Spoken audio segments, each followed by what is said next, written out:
Nahulog naman sa kamay ng batas sa mga miyembro ng sindikato na umano'y gumagawa ng peking smoke emission certification.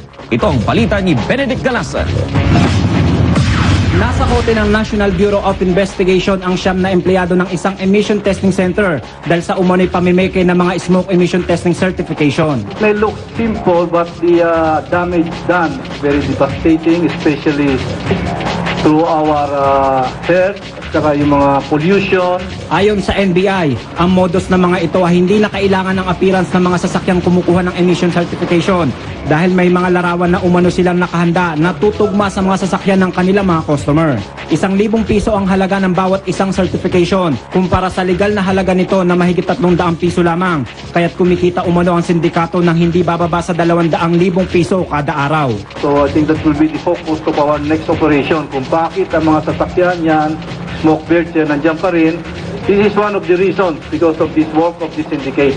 Ayon kay Sixto Cumia, hepe ng NBI Environment and Wildlife Protection Investigation Division, megit 1 buwan din nilang minanmanan ang grupo. At dahil na rin sa ibinigay na tip ng mga impormante, naging positibo ang mga ito sa iligal na gawain. Nakumpiska sa grupo ang 15 computers at 5 emission testing machine na umani ginagamit sa kanilang operasyon. Gumagamit din sila ng blankong plaka upang gayahin umano ang lehitimong plate number ng mga sasakyan.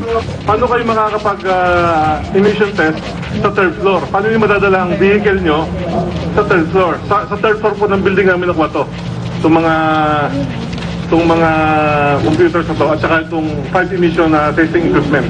Paglabag sa Republic Act 8749 o ang Philippine Clean Air Act ang kasong kinakaharap ngayon ng mga sospek. Benedict Galasan para sa UNCV News Worldwide at ito ang balita.